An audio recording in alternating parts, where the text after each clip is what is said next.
आइए। अस्सलाम वालेकुम। अल्लाह का लाख लाख शुक्र है कि किसी पाकिस्तानी ने पहली मर्तबा किसी बेवा से बहुत तमीज़ और तहजीब से बात की है। मैं समझा नहीं। देखिए, अगर किसी पाकिस्तानी को ये पता चल जाए ना कि ये खातून बेवा है, तो बस सलाम करने से पहले पूछते हैं, शाम को क्या कर रही हो?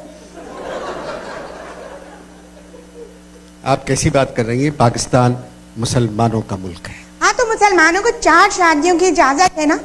ये बेचारे पाकिस्तानी शादी तो एक से करते हैं, बाकी 3 को चक्कर देने में लगे रहते हैं और बेवा का तो पीछा ही नहीं छोड़ते।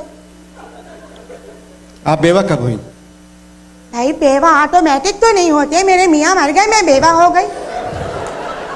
हालांकि इसमें ऑटो का बड़ा दखल था। आपके बेवा होने में ऑटो का दखल? वो कैसे?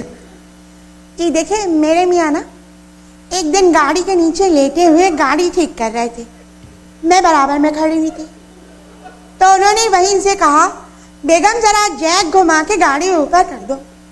मुझसे एक गलती हो गई, मैंने जैक उल्टा घुमा दिया और फिर एक आवाज आई, ज़ादी। खाली ज़ादी, ये क्या आवाज थी? पहला लफ्ज मैं ठीक तरह सुन नहीं सकी थी। यही मरहूम के आखिरी अल्फाज थे।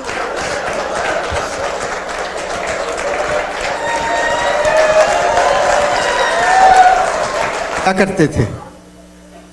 जो सारे मियाँ करते हैं वही। नहीं नहीं, प्लीज आप मेरा सवाल समझ के जवाब दें।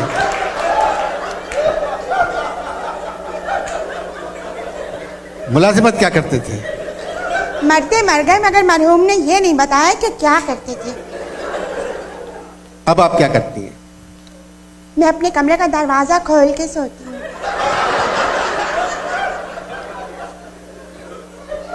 क्यों?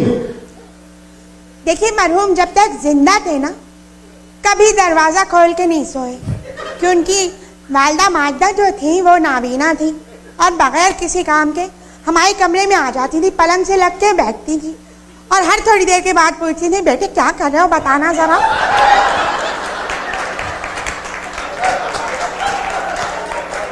ये जाती बातें रहने दे खुदा के वास्ते। आप ये अच्छा। मैं पूछ रहा हूं, अब आप क्या करती हैं? एक अकेली औरत बेवा पाकिस्तान में क्या कर सकती है? बच्चे हैं? नहीं।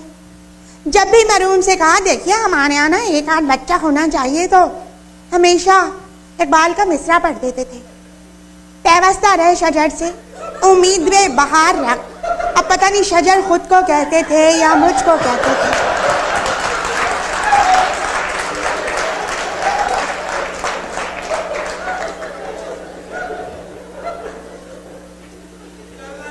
घर का खर्चा कैसे चलता है? वो पड़ोस में एक सिंधी सूबाई वजीर रहते हैं, हमारे मियाँ के दोस्त थे।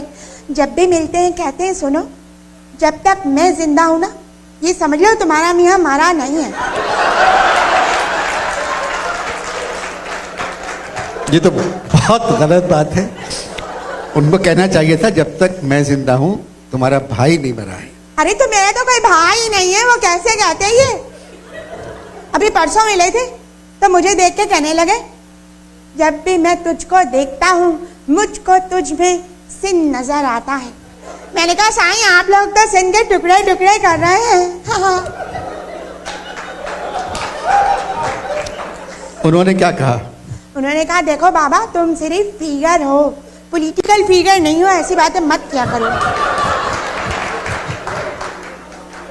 ये सारी बातें आपकी सास को मालूम है? नहीं, अम्मा को तो उन्होंने, साईं ने पहले ही इलाज के लिए दादू भिजवा दिया है। दादू में कौन सा डॉक्टर है? साईं ने मना किया था कि डॉक्टर का नाम ना पूछे, क्योंकि उनको भी नहीं मालूम। आपसे मिलकर खुशी हुई। आप अपना कार्ड देंगे?